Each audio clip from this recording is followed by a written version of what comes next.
Oi, pessoal, tudo bem? Eu sou Rosana Jatobá e vou ter agora o prazer de conversar com a gerente de inovação aberta no Brasil de uma organização global sem fins lucrativos que tem como missão multiplicar o poder de transformação dos empreendedores. Eu estou falando da Endeavor Brasil e vou conversar agora com a Giovana Fiorini. Giovana, que prazer recebê-la aqui no nosso festival. Tudo bem com você? Oi, Rosana, tudo bom? Prazer é meu, obrigada pelo convite. Vai ser ótimo bater esse papo com você. Para a gente começar a nossa conversa, explica aqui para a nossa audiência o que a Endeavor Brasil faz.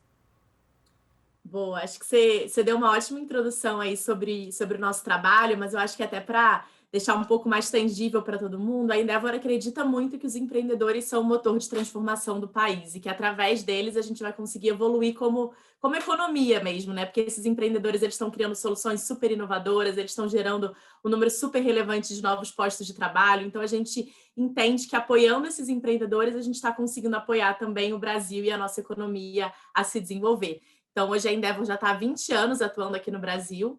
A gente atua hoje em 37 países, então, normalmente, a gente trabalha em países em desenvolvimento mesmo, países que a gente entende que ainda precisam caminhar bastante e que os empreendedores podem ser uma forma de ajudar a gente a chegar num futuro melhor.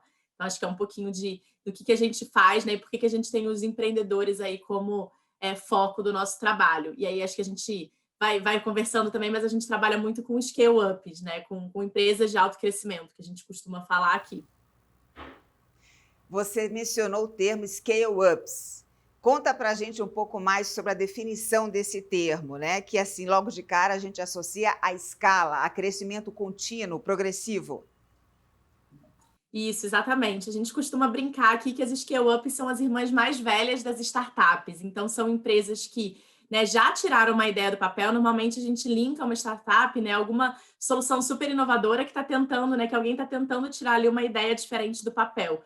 Quando a gente olha para as scale-ups, elas já passaram por essa fase. Então, elas já têm um modelo de negócio validado, elas já estão numa fase de ganhar tração em escala. Então, normalmente, elas já têm uma operação robusta, já têm, né, um corpo de funcionários ali razoável, de pelo menos umas 20, 30 pessoas, ela já tem um faturamento, né, mínimo ali que elas têm ano a ano, elas já normalmente trabalham com grandes empresas, já têm grandes cases, então, de fato, são startups numa fase um pouco mais para frente, então, startups um pouco mais maduras e são empresas que normalmente crescem de forma muito acelerada, então, a literatura diz que elas devem crescer pelo menos 20% ao ano, seja em número de faturamento ou em número de funcionários por 3 anos consecutivos, mas aqui na Endeavor a gente tem visto empresas crescendo mais de 100% ao ano. Então, são, de fato, empresas que estão escalando muito rápido.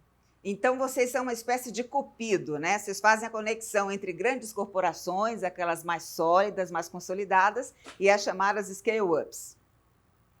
Isso, exatamente. Então, a Endeavor apoia empreendedores, né? Então, a nossa missão é acelerar, né? A gente brinca, acelerar os empreendedores que aceleram o Brasil e a gente faz isso de diferentes formas. E uma dessas formas é conectando esses empreendedores com empresas um pouco mais robustas, né? Como é o caso da Klabin. Então, a ideia aqui é a gente realmente apoiar empreendedores a acessarem mercado e capital, que a gente sabe que essas grandes empresas, né, têm disponível tanto a oportunidade desses empreendedores acessarem novos mercados, como também existe muito dinheiro disponível que pode ser investido nesses empreendedores, então a gente ajuda esses empreendedores a acessarem mercado e capital. E pelo lado da grande empresa, a gente ajuda essas grandes empresas a fazerem inovação aberta com os empreendedores. E aí acho que vou fazer um parênteses aqui para contar o que é inovação aberta, né, e como que a gente encara esse termo. Então a gente gosta bastante de diferenciar a inovação aberta de inovação fechada, né? Então, quando a gente olha para a inovação fechada, ela contempla todas as iniciativas de pesquisa e desenvolvimento que acontecem exclusivamente dentro da fronteira da organização. Quando a gente caminha para a inovação aberta, a ideia é justamente usar do conhecimento coletivo, né? Então, como que você ultrapassa a fronteira da sua organização e interage com players que estão fora dela para que você possa, né, trazer novas tecnologias para dentro de casa de uma maneira mais rápida, mais barata, com menos custo, menos risco. Então, a ideia aqui é justamente usar a colaboração de tecnologias que já existem e de, né, empreendedores que já estão criando muitas coisas fora e trazer isso para dentro da organização. E aí acho que vale dizer que quando a gente olha para a inovação aberta, a gente está olhando para a interação de qualquer player, né? Então pode ser uma universidade ou um centro de pesquisa, pode ser uma startup, pode ser uma scale-up, pode ser uma outra grande empresa. E aí, no caso da Endeavor, a gente trabalha justamente com esse pedacinho, né? Que é conectar grandes empresas com scale-ups para ajudar essas scale-ups, né, como eu comentei, a acessarem mercado e capital e ajudarem as grandes empresas a se transformarem, né? Então, a gente sabe que trazer essas novas tecnologias e essas inovações para dentro de casa pode ser uma forma muito rápida e mais barata de conseguir inovar e se transformar, né? Principalmente nesse momento que a gente está vivendo. Imagino que essa seja uma tarefa muito desafiadora, porque quando você trabalha num ambiente muito amplo, muito plural, você, no fundo, busca a singularidade diante desse mar de possibilidades. Qual é a métrica? Que critérios vocês utilizam para identificar essa química entre uma scale-up e uma empresa já consolidada, já uma estrutura mais rígida, né, mais renomada no mercado? Bom, acho que o primeiro ponto que a gente olha bastante como Endeavor é garantir que aquela empresa é uma scale-up, né? Então, que de fato ela já está ali nesse momento de tração em escala, né? Que ela já passou pelo Vale da Morte, né? Então, que ela já tem um número, né, razoável de funcionários, que ela já tem ali um faturamento mínimo, que ela já tem grandes cases, então que ela já está trabalhando com outras empresas. Então, a gente olha bastante para algumas métricas de crescimento para garantir que essa empresa é uma scale-up. A gente olha bastante para o perfil da empresa que está à frente dessa scale-up, então o perfil do empreendedor, então a gente busca entender um pouquinho de track record, de experiência, né, de outras iniciativas que aquele empreendedor, né, já trabalhou. Então a gente olha, né, para o lado da scale-up, para esses dois lados, né, crescimento e garantir que é uma empresa que está escalando e que está nesse momento que a Endeavor considera que é um momento de scale-up, e para o perfil do empreendedor. E aí, quando a gente olha para fazer um match com o desafio da grande empresa, acho que o ponto principal é primeiro entender muito bem qual que é esse desafio, né? Qual que é essa dor. Então, acho que a gente trabalha bastante em entender o que é o desafio, como que esse desafio como esse desafio é resolvido hoje, né? Então, qual que é o passo a passo que usa para resolver aquele processo ou aquele fluxo e como que a gente pode encontrar uma solução que ajude a trazer, seja mais eficiência ou gerar uma nova linha de receita. E aí, falando um pouquinho de métrica, a gente pode estar olhando tanto para trazer eficiência para dentro de casa e com isso reduzir custos, né? Então, buscar uma solução que vai trazer mais eficiência para algum processo interno que vocês tenham, ou eventualmente uma solução que pode ajudar vocês a gerarem uma nova linha de receita. Então, realmente né, investir em um novo negócio, em um novo modelo, ou em agregar uma solução nova a algum serviço que você já tem. Então, normalmente a gente costuma buscar soluções que vão ajudar ou com uma coisa ou com outra. Mas eu acho que o importante aqui é a grande empresa ter muita clareza de qual que é a dor, ser uma dor latente, porque a gente sabe que o dia a dia de um executivo, né, é muito movimentado, então tem muitos projetos, muitas coisas que esse executivo precisa desenvolver, então se não for uma dor latente, é difícil de você conseguir dar tração, de você conseguir desenvolver aquele projeto. E eu acho que um outro ponto é sempre focar na dor, né, não na solução. Então o que a gente vê que é muito comum é que às vezes né, a pessoa chega para a gente e fala, olha, eu preciso de um aplicativo para fazer tal coisa. Mas isso já é a solução, né? Qual que é a dor que tem por trás e por que você acha que você precisa daquele aplicativo?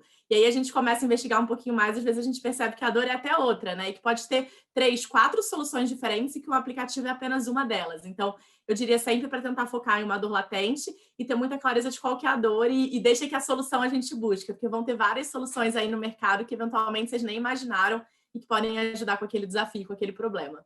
Até porque, Giovana, o foco no lugar errado pode ser a razão para a falência da maioria das startups, né? Muitas focadas ali na solução sem pensar o problema e talvez endereçar de forma correta essa dor que você mencionou aí.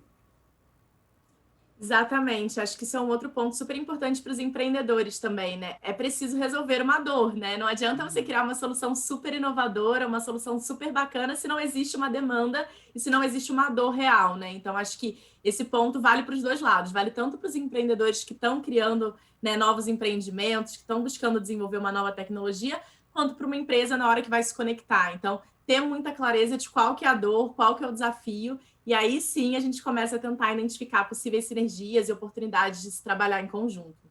Muita gente pensa, ora, mas uma grande empresa tão estruturada, é só montar o time de inovação que ela consegue implementar a cultura dentro dela, não precisa contratar uma outra empresa para fazer essa conexão, essa ponte entre scale-ups e a companhia. O que você diria diante dessa crítica? Você acha que a mola propulsora de um ecossistema de inovação é exatamente esse relacionamento entre vários players ali do mercado? Bom, acho que é um ótimo ponto. Acho que primeiro vale dizer que é super importante ter, né, uma área de inovação, especialmente no primeiro momento, né? Então a gente também escuta de vez em quando que o ideal seria nem ter uma área de inovação, né? Que essa cultura fosse tão permeada dentro da grande organização que a gente nem tivesse a necessidade de ter uma área. Mas isso é um processo, né? Não é de um dia para o outro que todo mundo vai acordar dentro de uma empresa grande e vai resolver ser inovador, né? E vai resolver estar mais propenso ao erro, estar mais propenso a testar. Então, eu acho que até a área de inovação, num primeiro momento, para dar os primeiros passos, é super relevante para ela conseguir, né, centralizar essas iniciativas e ela conseguir dar vazão a essas iniciativas dentro de casa. E organizações como a Endeavor, né, que a gente tem algumas organizações que intermediam aí, né, o relacionamento entre grandes empresas e empreendedores, eu acho que são super importantes nesse momento também, que se aproximar do ecossistema ainda é algo muito recente. Então, acho que a Endeavor, a gente tem um papel muito forte aqui de educação desse ecossistema também. Então, vocês vão ver bastante a gente falando das nossas iniciativas de boas práticas, de benchmarks. A gente tem um playbook de inovação aberta que a gente lançou, que traz justamente, né, dicas e boas práticas de relacionamento para ambos os lados, porque a gente acredita que a inovação aberta entre grandes empresas e startups e scale-ups tem tudo para ser uma relação de benefício mútuo, de ganha-ganha, né, relações super saudáveis, que vão, de fato, gerar, né, ganhos para ambos os lados, mas para isso a gente precisa que essa relação seja boa, né, que essa relação flua bem. E eu acho que uma organização como a Endeavor, ela consegue justamente intermediar, sendo um player neutro. Então, acho que esse é um outro ponto, né? A Endeavor é uma ONG, então a gente não tem nenhum interesse, né, nesse relacionamento. Nosso interesse é desenvolver o país, desenvolver os empreendedores, fazer com que a gente evolua como sociedade. Então, acho que nesse sentido, ter um player neutro, a gente sente que ajuda bastante em alguns momentos que chega-se num impasse. Então, acho que é normal, né, chegar num impasse, porque a gente está falando de dois bichos completamente diferentes, com velocidades diferentes, com tamanhos diferentes. Então, não é tão natural e não é tão fácil sentar e conseguir conversar. Então, eu acho que você ter um player neutro e um player que consegue intermediar acaba sendo muito positivo e acaba conseguindo, né, resolver muitos dos conflitos que podem seguir. Então, acho que a gente tem esse papel, né, de ajudar realmente as duas partes a conversarem, já que são partes totalmente diferentes. Então, a gente ajuda a falar a mesma língua. E tem todo esse lado de educar também o ecossistema, né? Então, para muitas empresas grandes, às vezes é a primeira iniciativa de inovação ou a segunda, ainda está entendendo muito bem como fazer. Então, a gente foca bastante em garantir que sabe fazer e que vai fazer da melhor forma, né? A gente diz que não basta mais negócios, mas a gente precisa garantir que são melhores negócios, né? E que realmente vão desenvolver aí ambos os lados. Giovana, você citou um ponto bem interessante, que vocês, como organização sem fins lucrativos, não têm interesse no negócio, ou a motivação é apenas propósito, construir um mundo melhor para a sociedade e para o planeta. Hoje, os investidores recomendam que não haja investimento em empresas, por exemplo, que desenvolvem negócios com armas, tabaco e uma série de outras atividades nocivas ao meio ambiente e à população em geral. Vocês trabalham com qualquer tipo de empresa ou vocês também têm esse critério mais seletivo em razão da natureza do negócio?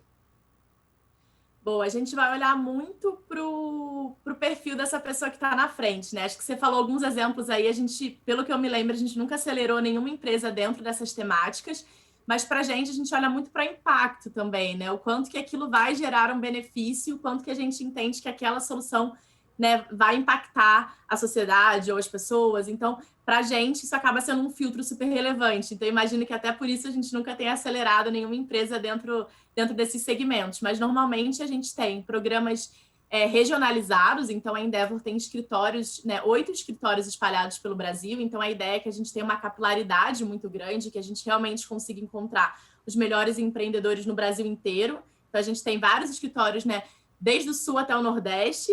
E aí a ideia é realmente que a gente consiga acelerar os melhores empreendedores e os grandes exemplos de cada uma das regiões. Então, a gente tem programas regionalizados. E aqui em São Paulo, a gente tem programas verticalizados, que a gente tem algumas temáticas que a gente vai rodando ao longo do ano. Então, por exemplo, agora a gente acabou de lançar um programa focado em Retail Tech. Então, a ideia é encontrar soluções que possam trazer produtividade e eficiência para a indústria e varejo. A gente está com um de fintechs aberto também, buscando, né, soluções que estão disruptando aí o mercado financeiro. Então, a gente vai tendo algumas temáticas ao longo do ano que a gente busca especificamente alguns setores. Mas aí são alguns setores um pouco mais amplos também. Acaba não entrando em nenhum desses que você comentou. Imagino que você trabalha com profissionais tão qualificados como você, né? Um time que precisa já ter essa cultura de inovação e exige muito estudo, muito investimento. Como a Endeavor sobrevive, já que é uma organização sem fins lucrativos? Boa, legal, ótima pergunta. A gente apoia os empreendedores, né? Então, a partir do momento que a gente está apoiando os empreendedores pagam uma mensalidade aí para a Endeavor, então os empreendedores também colaboram para a gente se manter saudável, né, e ativo. A gente tem algumas pessoas físicas que também são os nossos major donors aí, né, que são chamados embaixadores, que são, né, alguns nomes como Luiz Helena Trajano, Pedro Passos, então alguns grandes nomes aí do empreendedorismo brasileiro que doam uma quantia anual também para ajudar a manter a nossa operação de pé. E a gente tem essa parte de relacionamento com grandes empresas que acabam patrocinando algumas das nossas iniciativas também. Então, uma parte relevante, né, da receita da Endeavor vem justamente, né, dos programas que a gente desenvolve com grandes players do mercado que patrocinam algumas iniciativas com o objetivo de se aproximar dos nossos empreendedores. Então, dividiria aí nesses 3 pontos, né? Então, os próprios empreendedores apoiados, que têm uma doação financeira também, alguns doadores da pessoa física, que mantém a nossa operação rodando, e a parceria com as grandes empresas também, que é uma forma que a gente tem de captar recurso. Eu estou vendo os bons resultados aqui. Vocês chegaram a este ano, 2021, com mais de 60 parceiros, né, que confiam no trabalho da Endeavor para acelerar os seus resultados em inovação. Já foram cerca de 120 negócios gerados entre essas grandes empresas scale-ups. Qual delas, qual case que você quer trazer aqui para a gente, Giovana, que é a menina dos seus olhos? Boa, legal. Acho que um case que eu gosto bastante de contar é um case que a gente teve com a C&A, porque eu acho que ele entra num ponto que você comentou algumas vezes aí ao longo do papo, Rosana, que é o ponto da cultura, né? Como que a cultura e o engajamento dos executivos e né, de todo mundo que vai estar se relacionando com os empreendedores é relevante. Então, a gente fez um programa com a C&A ano passado, que foi chamado Conecta C&A. Então, a gente identificou com eles algumas dores, alguns desafios, e aí a gente estava olhando tanto para dores externas, né, de como melhorar um relacionamento com a cliente, como se aproximar dessa cliente, tanto para dores internas, então como se comunicar melhor com o seu associado, como facilitar alguns processos internos. E aí a gente mapeou 7 scale-ups para se conectarem com eles ao longo de alguns meses. E eu acho que o legal é que a gente conseguiu que todas as 7 fizessem negócio com a C&A. Então, de fato, eles conseguiram se relacionar e tangibilizar resultado com todas as 7. E aí você me pergunta, né, por que eu acho que eles conseguiram ter esse resultado tão bacana e realmente se conectar com tantas empresas? Eu acho que tem muito esse ponto da cultura, né? Como que eles conseguiram engajar a alta liderança. Então, acho que isso é um ponto que a Endeavor reforça bastante também, como que a liderança precisa estar engajada, porque inovação é um processo de altos e baixos, não é um processo linear, então vão ter erros, vão ter alguns projetos que não vão dar certo, então é muito importante que a liderança esteja comprada com isso. E eles tiveram, né, um aculturamento muito forte também das pessoas que estavam ali no dia a dia, né? Então, todo mundo que estava trabalhando nos projetos, né, entendeu muito a importância daquilo, e aí eu linko com aquele ponto que eu te falei em uma outra resposta, que eram dores latentes, né? Então, eles mapearam muito bem dores que eram relevantes para a organização, e com isso eles conseguiram um engajamento muito forte de todo mundo que estava trabalhando. E aí eu acho que para trazer um dos exemplos, né, de uma dessas 7, como é que foi o resultado, o que aconteceu, tem um projeto que eu gosto bastante, que é o projeto deles com a Winning. A Winning, eles são uma plataforma que eles mapeiam cultura. Então, eles vão entrar em todas as redes sociais, então, né, YouTube, Instagram, Facebook, e eles conseguem mapear tudo que um público específico está assistindo, né? Então, a gente pode fazer um recorte, por exemplo, de mulheres entre 25 e 30 anos, sem filhos, que morem em tal região. E aí eles vão trazer um perfil, né, do que essas mulheres assistem na rede, do que elas estão consumindo, né, em termos culturais. E aí, a partir de toda essa análise, né, com base num briefing aí que a C&A deu para eles ajudaram a C&A a formar um novo programa, que foi o Tudo Combinado. Então, foi um programa que foi passado no YouTube, é um stream selling. Então, ele foi apresentado por 3 globais, então pela Fernanda Souza, pela Fernanda Rodrigues e pela Giovanna Lancelotti. E o objetivo era tanto entreter essa audiência quanto vender as peças, né? Então, juntar as duas coisas. Como que a gente consegue levar, né, um conteúdo de qualidade, especialmente nesse momento que está todo mundo em casa, né, que as lives estavam super em alta, mas ao mesmo tempo como a gente consegue converter isso em vendas. Então, a Winning ajudou eles a pensar qual era o melhor formato, qual era o melhor canal, se seria no YouTube ou se seria no Instagram, quais que eram as peças que eles deveriam levar para lá, quais que eram as apresentadoras que eles deveriam convidar. E aí foi bem legal, porque o primeiro episódio, né, 28 peças esgotaram no site enquanto o episódio estava passando, né? A lojinha do programa, né? A lojinha que eles montaram ali para aquela apresentação recebeu mais de 62 mil visitas e foi o canal com maior engajamento no YouTube na C&A no ano passado. Então, a gente percebeu que, de fato, essa leitura do que o público queria consumir e como transformar isso num programa gerou resultados de venda muito relevantes para eles. Então, é um case que eu gosto bastante. Giovana, a gente falou muito de dor latente. Nessa nossa conversa não teve dor nenhuma, só prazer. Muito obrigada, viu? Imagina, foi um prazer. Obrigada. Um beijo, Giovana. Até a próxima. Tchau, tchau. Até a próxima. Tchau, tchau. Muito bem, a gente continua no Festival Inova Klabin em casa, compartilhando ideias, conhecimento, experiências e momentos tão prazerosos como este, né? Eu volto daqui a pouco. Até já.